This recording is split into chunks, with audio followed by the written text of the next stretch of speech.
Okay, this session hopefully will be a little more interactive, and I've entitled it, The Power of the Radical Message, A Search for Authenticity. And I begin with this observation. If a Christian man believed it was vitally important, I may not make it to heaven without it, that he practices faith the way it was originally practiced, what would his faith look like? And I have here, he would certainly not be a member of any of the larger denominations, Catholic or Protestant, because they are obviously much different than the churches that existed in the time of the apostles. So if someone wanted to have a genuinely apostolic faith, that it looks like it did during the time of the apostles, what would that Christianity look like?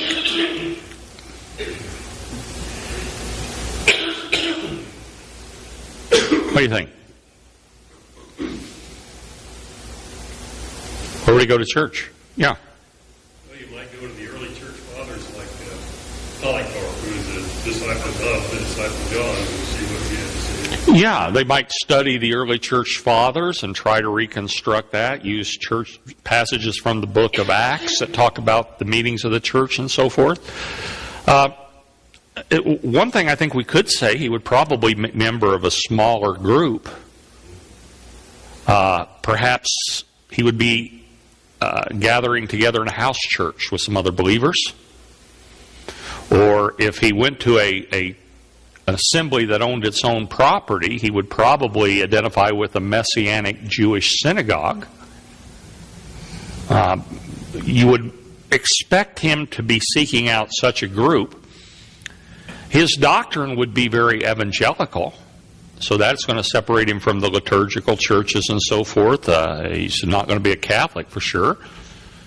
And he would generally be more devoted than the run-of-the-mill Christian you run into. If he thought, I have to be as authentic as possible, I'm not going to make it to heaven, then he is going to be tremendously devout. And you're not going to encounter a nominal Christian for sure. I don't think he would spend time in the ways that most of us do, shopping, watching TV and movies. Yeah, he would certainly not be culturally at home, would he? Yeah, it was said here for those who may not have heard on the recording, he would not have been spending his time the way we do. He wouldn't be going to the malls, shopping like crazy. He wouldn't be watching television and movies. He would be motivated by different things than the average American is certainly motivated by. Very different. We recognize, the fact that he was a member of a small sect of believers that wouldn't bother him in the least. In fact, he might be a little arrogant over the fact that he's practicing the way it was practiced in the day of the apostles, man. I got it right and everyone else has got it wrong. And so there might be a little arrogance there. And when he tried to convince you should do it this way too, especially if you believe that authenticity, first century authenticity was required to get into heaven, he'd have a powerful and persuasive argument.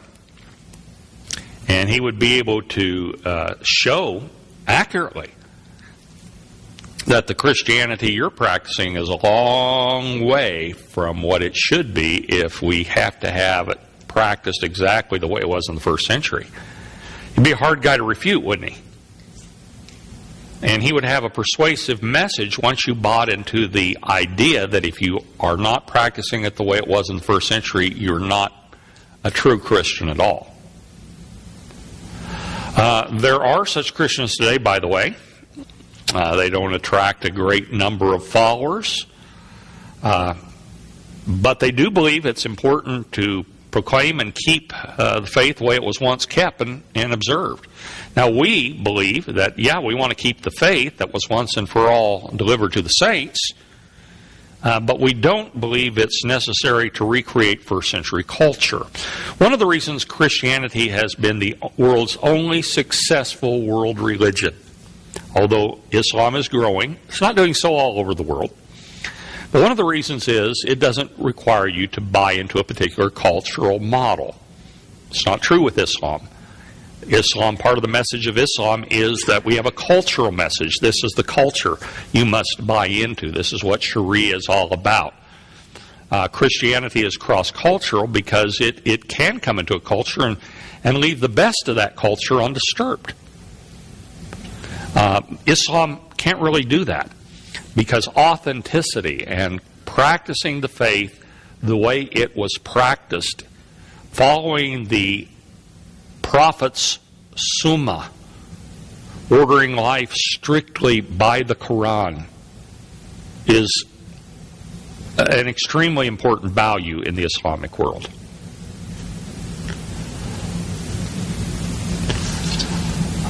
So, if a Muslim man believed it's vitally important to practice his faith the way it was originally practiced, and I'm going to have to review these things. I'm not much of a proofreader.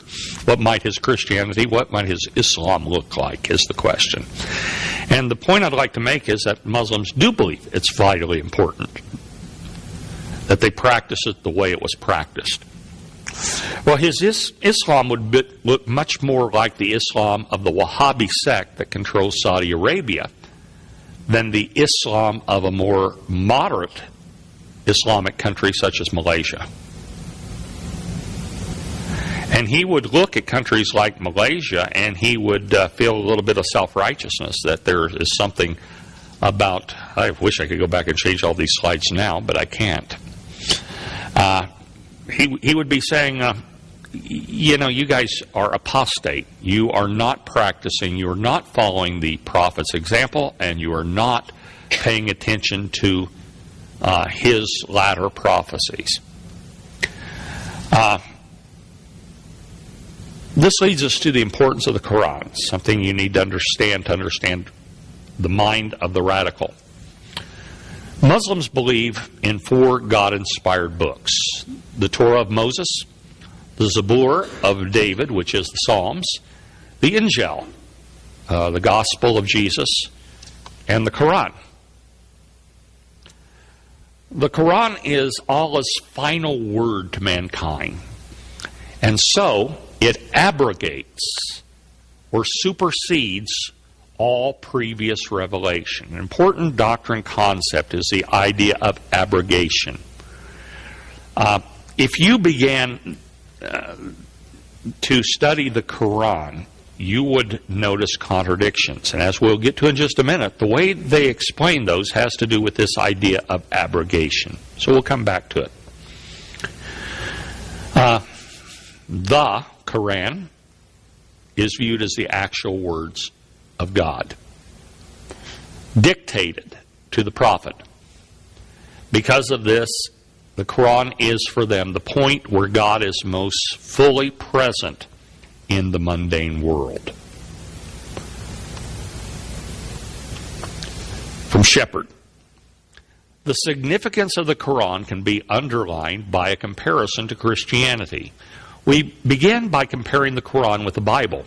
But for Orthodox Christians, the point where God is most fully present in the world is not the Bible, but in the person of Jesus Christ, who was the incarnation of God, God in the flesh. Thus, Christ is a closer parallel to the Quran than the Bible.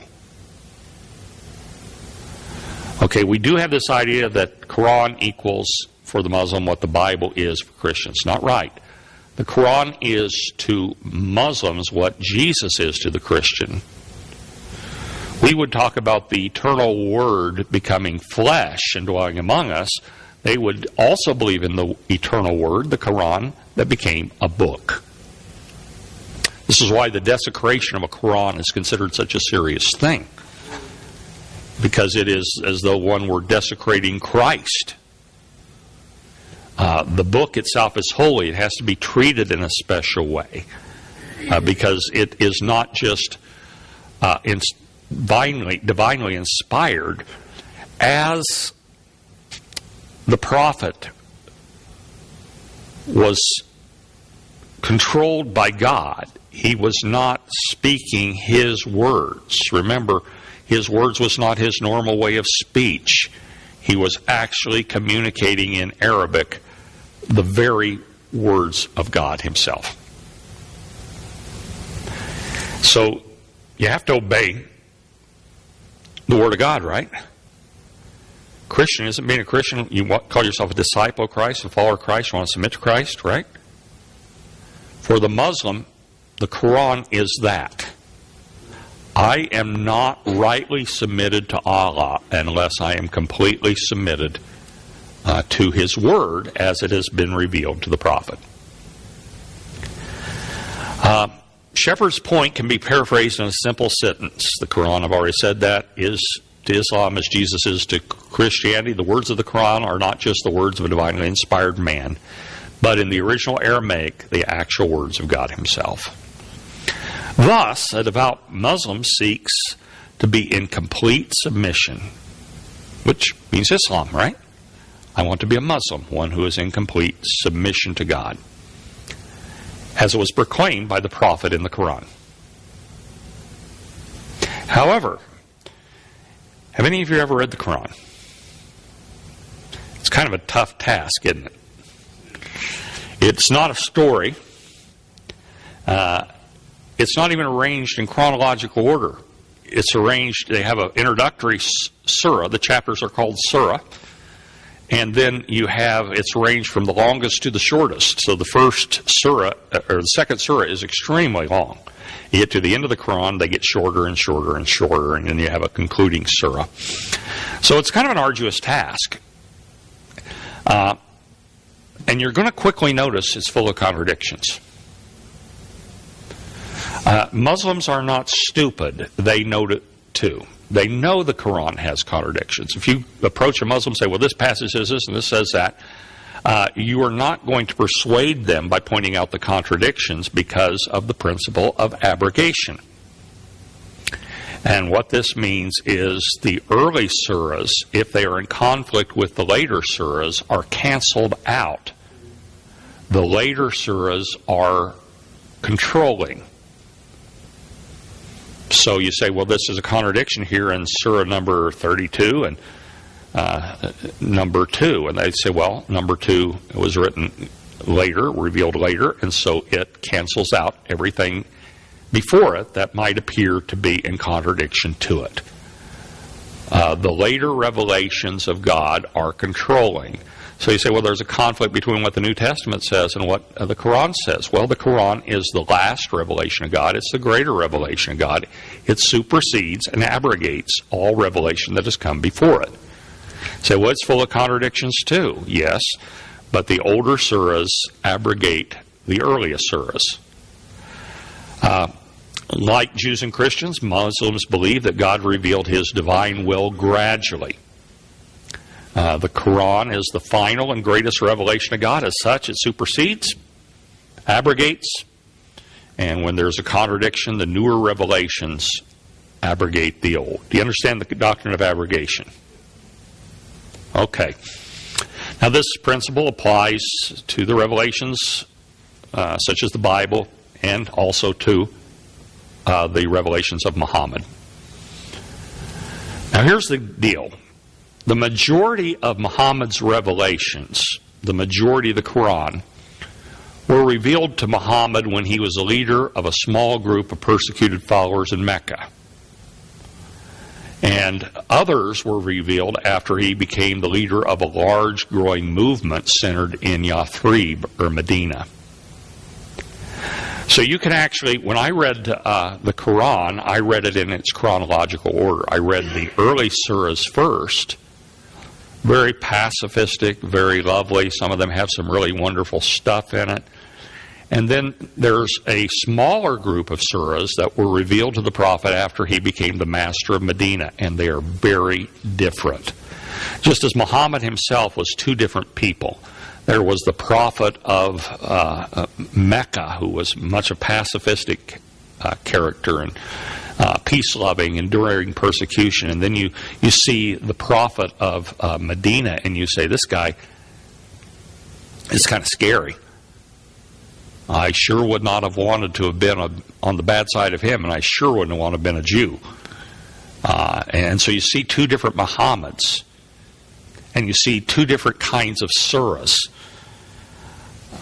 Islamic scholars recognize, as they look at this, that what was appropriate in the early foundational days of Islam was applicable to that time and that place. But as the movement grew into what Allah always intended it to be, the new and more appropriate truth was revealed. And some of these new revelations contradicted previous revelations. But then, as now, it was recognized that the new revelations abrogated the old revelations. This is even mentioned in the Quran, that the later revelation cancels out the other revelation. And this was necessary. This is how the Ummah needed to act in the early days before it became all that God intended it would subsequently be. But at Yathrib, you had Islam transformed into this mighty army of jihadists, which was what God had always intended. The chapters of the Quran that contain all these revelations we've talked about are called the surahs. As I mentioned, they're not in chronological order. Talked about the longest to the shortest. And I think I've covered all of this. One thing I would like you to notice is the last sentence. The Meccan surahs, the majority of the Quran is pre-Islamic. When did Islam begin? The Hijrah, year 1. So most of the revelations that Muhammad received were pre-Islamic revelations, because Islam did not become what it was ultimately intended to be until after the Hijrah. And so those revelations that he received while he was the master of Medina take precedence over the earlier surahs. They were pre-Islamic. The Yathrib revelation, the Medina revelation, represents God's final word to the prophet or through the prophet. And they tell us what Islam is really supposed to be about. They are the Islamic revelations after the Hijrah. So they're extremely important. They're also the violent ones. Again, Muslims do not date the beginning of Islam from the date of the first revelation, from the beginnings of his prophetic ministry in Mecca, but from the Hijrah, year 1 of the Islamic calendar. And significantly, the revelations that Muhammad received in Medina were calls to holy war. And over 90% of those references to jihad refer to real war, not some personal struggle for submission to God. After the Hijrah, Islam turned into a warrior cult. So understand that to understand the appeal of radical Islam. Let's say you're a nominal Muslim, but you want to get serious about your faith. And someone says, well, it's very important to you to follow the Quran. And you say, yes, I know this. And you understand or come to understand the principle of abrogation. And the radical Islamist says, these are the later revelations. These are the ones you have to follow. These are the ones that call us to destroy the kafir and to force the world to submit to Islam. Is that going to be a powerful argument for you? Maybe you go talk to your local imam, and he is a moderate, and he quotes some of those early surahs, and you come back to your radical imam, and he points out that those were abrogated by the later revelations. Can you see how you're going to begin to be confused, and how though you were a moderate and maybe even nominal, suddenly you're on the road to radicalization? Now, you could believe what the moderate imam made, but you may not have the background to be able to make that argument. and the argument that you're receiving is persuasive. And so you're still in confusion, so you go back to your radical friend, and he talks to you about the Summa, the prophet's example. Muslims believe that the prophet's life and good example, the Sunnah, can be known through the Hadith and his early biographers, and that it's vitally important to obey the Quran, and it's also vitally important to follow the example of the prophet, as it's been reserved for us in the Hadith. So after the beginning of Islam with the Hijrah, what does the prophet's example look like? Yeah. He ordered assassinations. He waged holy war, led holy war. He was magnanimous after he had defeated his enemies, unless they were Jews. But his latter example, the example after the Hijrah, from year one until the day of his death, he's a very different kind of guy. Had he died on the way to Medina, you'd be imitating Gandhi. Since he didn't, if you're going to follow his Summa, you're going to follow the example of Genghis Khan or Attila the Hun, because that's who he kind of was. For a young Muslim man, then, seeking to obey the Quran, following the Sunnah of the Prophet, the radicals are presenting a powerful theological argument to you.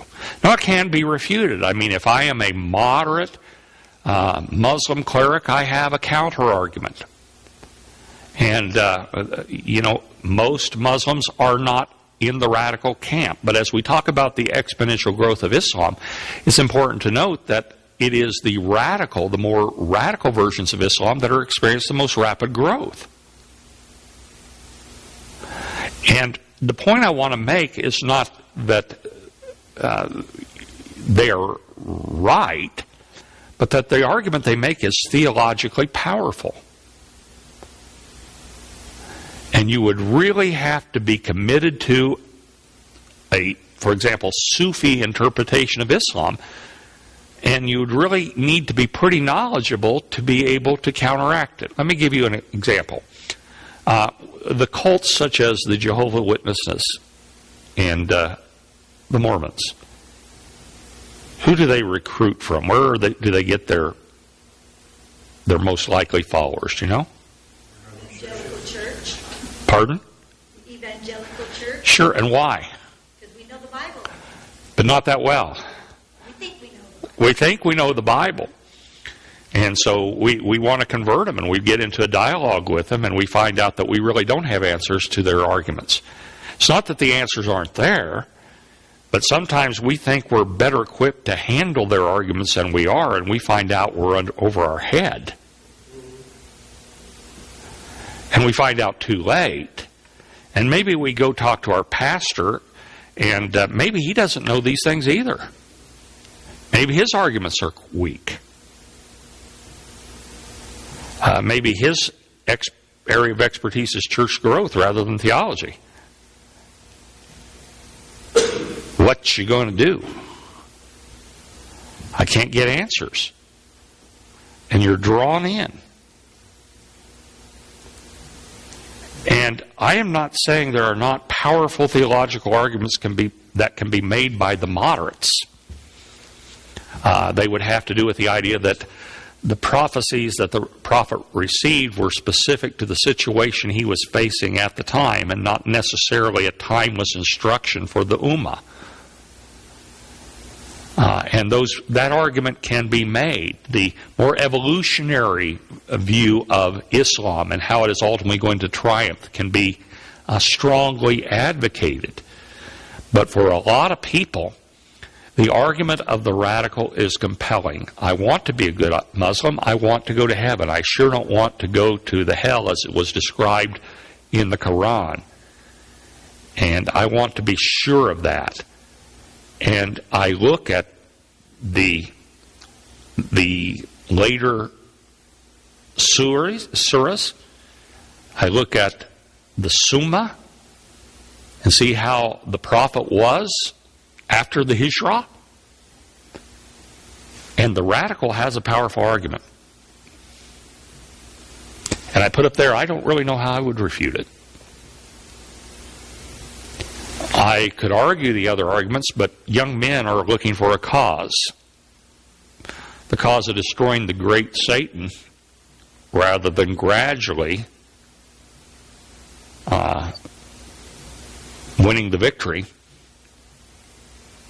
especially given the encroachment of American culture, cultural imperialism. I'm not sure that if I was not a devout young Muslim, that I wouldn't be drawn to the more radical answer. And I have this particular presentation to show you that the argument, the recruiting of the radicals, our political leaders are saying, well, how does it happen? People educated. They've raised in the United States. They've seemed to be enjoying the American dream, you know, and all of a sudden they're radicalized.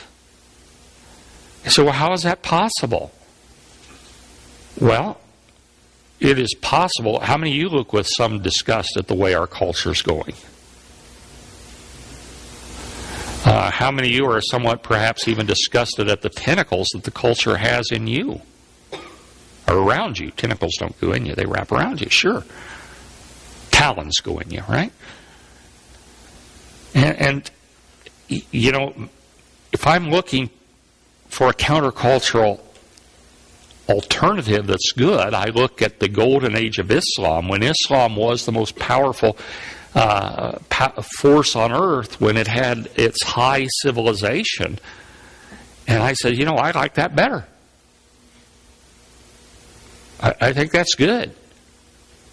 It does not surprise me at all that moderate Muslims in this country are being recruited to more radical forms of Islam. Makes perfect sense to me. Now, as a point of cultural contact with Muslims, I think it's good that we as Christians share with our Muslim friends who are bothered by the direction of American culture that we don't like it either. Dinesh D'Souza in his book says, you know, I have daughters. It would be much easier to raise my daughters to be wholesome young women in India than in America. With all the problems India has, culturally, I have a better chance of raising them to be wholesome young women there than I have here. And I think we would go a long way in acknowledging that we understand why what's happening in American culture, why you find American culture offensive. Because as D'Souza points out, there is a real commonality between the Islamic world, the average Muslim on the street, and us when it comes to questions of morality. But they don't see that on TV. They don't see that in the movie. But maybe if they saw more Americans concerned about the moral side of this country, maybe they'd hate us less. I don't know.